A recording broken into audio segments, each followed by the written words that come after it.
y hay una, digamos, una preocupación en ciertos sectores, no en todos, porque creo que la mayoría pues ya anda como que se acabó el COVID, ¿no? Y se Ujú. acabó la pandemia, pero hay una preocupación, van 9 semanas consecutivas de incremento en los casos de COVID-19, son leves. La semana más crítica pues fue la del 13 al 19 de junio, creo que tuvimos un récord histórico importante.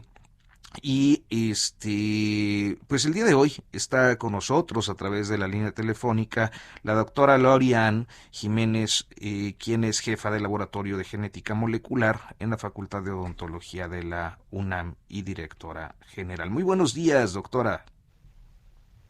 ¿Qué tal? Muy buenos días. Doctora, qué gusto volver a saludarla en este espacio. Hemos estado viendo en las últimas semanas, como menciona Arturo Rodríguez, un repunte de casos y pues la misma política de siempre, de no pasa nada. ¿Hay que preocuparnos nuevamente o ya prácticamente estamos del otro lado? No, desde luego que sí hay que preocuparse. Esto de que ahora es leve de alguna manera es una discursiva no solamente falsa, sino que es una discursiva muy tóxica, porque está haciendo creer a las personas que la pandemia está terminando o Ujú. por terminarse o ya terminó, cuando esto no es verdad. Es decir, la pandemia sigue muy activa en México, lo mismo que alrededor del mundo. La Organización Mundial de la Salud no ha levantado la alerta de la emergencia sanitaria global y no se entiende por qué son los políticos quienes han conservado o dominan la retórica pública sobre la pandemia y han causado tanto daño queriendo hacer creer cosas que no son ciertas con tal de elevar su imagen. Ahorita estamos en un repunte, México está en un repunte y de hecho el día de ayer los casos activos ya rebasaron los picos de la primera y segunda ola. Si la gente recuerda, la segunda ola fue la que ocurrió a finales del 2020, principios del 2021, y fue la ola que más vidas cobró en este país. Fue la ola más mortal, en donde murieron más de 135,000 personas solo en cifras oficiales. Ayer los casos activos rebasaron ya esta segunda ola. Entonces, claro, ahora hay algunas cosas que son más positivas que entonces. La principal es que tenemos alguna cobertura de vacunación y esto sin duda está permitiéndonos mantener las muertes en niveles mucho más bajos de los que tuvimos al principio de la pandemia. Esto no quiere decir que la gente no esté muriendo y que no están muriendo todavía más personas de las que vamos a decir pudiéramos tener muchas menos muertes, de tener mejores medidas preventivas y desde luego una comunicación más franca y abierta con la población. Así que la pandemia sigue y claro, hay que preocuparse, pero más que preocuparse, pues hay que ocuparse de hacer lo necesario para dejar de poner vidas en riesgo y disminuir la pérdida de vidas, desde luego.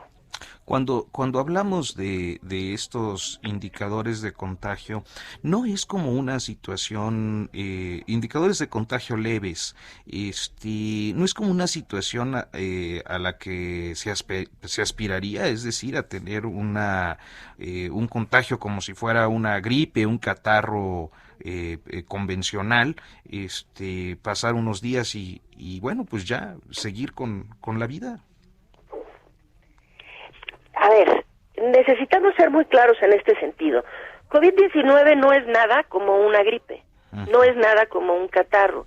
COVID-19 no es una enfermedad respiratoria, es una enfermedad sistémica que produce efectos a largo plazo muy que deterioran la calidad de vida y llevan incluso a la incapacitación a muchas personas.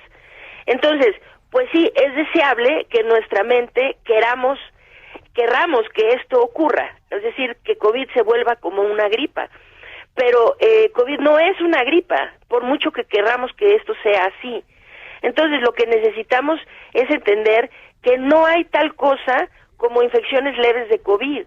hay personas que no se mueren durante la infección de COVID, pero cerca del 20, entre el 20 y el 25% de todos los que han estado infectados por COVID-19, independientemente de la gravedad de la enfermedad, mientras estuvieron infectados, están propensos a tener algo que se llama COVID persistente, COVID largo.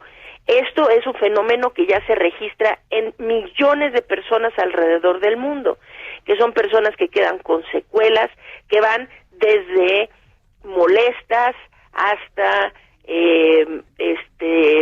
hasta incapacitantes, vamos a decir, ¿no? Entonces, no hay tal cosa como esto de que queremos que la infección sea leve.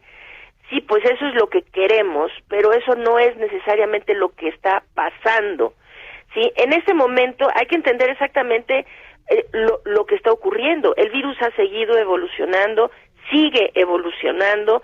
La variante que ahorita está provocando este primer repunte en México es la subvariante BA2.12.1, que es una subvariante de Omicron. Esta va a estar seguida por BA4 y después por otra que es la más preocupante de todas en este momento, que es BA5, otra subvariante, todas subvariantes de Omicron. Cada una de estas es más transmisible que la anterior y cada una de estas es más evasiva de la inmunidad.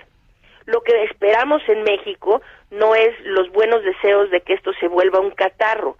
Lo que esperamos en México es lo que la evidencia científica nos está proporcionando, que es que ahorita, mientras es BA2.12.1 la que está provocando el repunte, vamos a ver pocas hospitalizaciones y muertes. Esa es la experiencia que tenemos alrededor del mundo.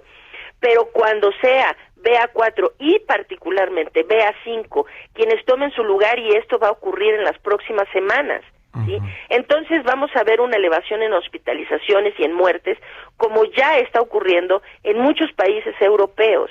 Entonces, es decir, no hay que cegarnos a esto y pensar que esto se va a volver una gripa solo porque ese es nuestro buen deseo. Esto hay que seguir la evidencia científica y con base en ello tomar las acciones pertinentes para tratar de disminuir la transmisión, y desde luego eso llevará a disminuir la pérdida de vidas. Vamos a hacer una pausa, doctora, y en unos momentos seguiremos hablando de este asunto, de el tema de pues la llamada quinta ola, las diversas subvariantes, principalmente Omicron me parece, y pues de las políticas públicas que se están aplicando. Si nos espera unos minutitos, vamos al corte y continuamos. Continuamos en Periodismo de Emergencia, Hiroshi. Sí, estamos platicando con la doctora Lauriann Jiménez Fibi y hemos estado platicando de este repunte, y también, Arturo, hemos estado platicando nosotros de cómo parecería que pues ya estamos viviendo ya una nueva era, cuando pareciera que ya pasamos por COVID, que ya nos contagiamos, que ya sobrevivimos, que ya tenemos las vacunas, y eso, si se suma con los mensajes de gobierno y de autoridades que dicen que ya no pasa nada y que pueden ir a los conciertos masivos, pueden ir a llenar plazas públicas todos los que quieran y pueden salir sin cubrebocas, pues pareciera que nos están dando la bandera de salida para comenzar a vivir nuestra vida hasta antes de la pandemia, Arturo. Así es, doctora, y bueno, pues nos explicaba estas condiciones que usted observa, y creo que mi planteamiento sería, dado que hay una crítica de su parte al mensaje gubernamental, ¿cuál sería el mensaje idóneo? ¿Cuáles serían las políticas públicas que a su juicio deberían implementarse? Sí, desde luego. A ver, sobre lo que acaban de mencionar, hay que tener mucho cuidado de replicar mensajes que están basados simplemente en, que no están basados en la ciencia, vamos a decir, ¿no? A ver, mucho cuidado, las subvariantes que están infectando en este momento, las personas que han tenido infecciones previas por COVID no están protegidos de reinfectarse. Esto es un punto muy importante. Es decir, los vacunados se están infectando e infectan a otros, y quienes tuvieron la infección previa, cada vez estas variantes están adquiriendo mayor capacidad para evadir la inmunidad, particularmente la inmunidad que se genera a través de la infección previa. De tal suerte que pensar que la población está protegida porque han habido muchos contagios es simple y sencillamente un error de base, porque las personas previamente infectadas hoy, cuando son las subvariantes BA4, BA5, las que van a tomar, las que van a circular de forma predominante y causar la mayor parte de las infecciones, es absolutamente falso. Es decir, estas subvariantes son capaces de reinfectar a una persona incluso que se infectó con la primera versión de Omicron. Entonces, primero hay que tener mucho cuidado en ese sentido. Lo segundo es esto. Se ha querido manejar el discurso de que tarde o temprano podemos simple y sencillamente regresar a nuestra vida prepandemia, ¿no? Desde luego, hay cosas que necesitamos retornar a la vida prepandemia, como que, es decir, no podemos volver a hablar de confinamientos, y máxime de confinamientos masivos. Estos son temas que deben ya quitarse de estar sobre la mesa, ¿no? Necesitamos poder tener medidas preventivas que adopte la población y que el gobierno, a través de acciones gubernamentales, se mantenga los contagios en niveles suficientemente bajos para que nunca más tengamos que hablar de cierres de escuelas, de comercios, de la industria, de nada, ¿no? Es decir, y mucho menos de confinamientos masivos. Estas son cosas que necesitamos hacer a un lado, pero para ello necesitamos, sí, cambiar algunas costumbres, algunos comportamientos para ajustarnos a nuestra realidad actual, ya pospandemia, ¿no?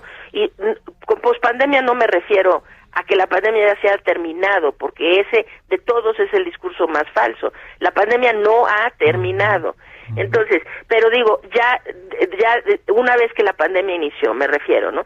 Y entonces, esto, como se ha hecho a través del tiempo, es decir, en los 80 vino VIH y muchas costumbres tuvieron que cambiar, porque entendimos que habían costumbres que necesitaban seguirse para poder controlar la transmisión de un virus potencialmente letal, ¿no?, que estaba afectando a la población. Entonces empezó a hablar de algunos cambios en el comportamiento, como un concepto que antes no se tenía, que era lo que hoy entendemos como sexo seguro, que es el uso de condones o preservativos, no con objeto de la anticoncepción, sino con el objeto de cuidarse contra el contagio de esta enfermedad. Ahora, pues tenemos COVID-19 y nos guste o no, el virus sigue aquí, el virus va a seguir aquí y el virus sigue siendo potencialmente letal.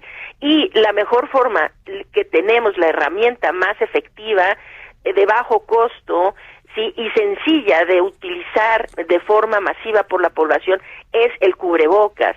Entonces, claro, no necesitamos hacer el uso del cubrebocas, convertirlo en una medida de restricción de libertades ni de restricciones en términos generales, pero sí necesitamos hacer un uso racional del cubrebocas y entender que mientras este virus siga aquí, no tengamos una cura definitiva y tengamos todavía dudas sobre la duración de la protección inmunológica que tenemos, entonces, pues sí van a haber escenarios dentro de los cuales el uso del cubrebocas va a tener que seguir ocurriendo, sí, como situaciones de espacios interiores públicos, espacios exteriores altamente concurridos, o sea, donde hay aglomeraciones.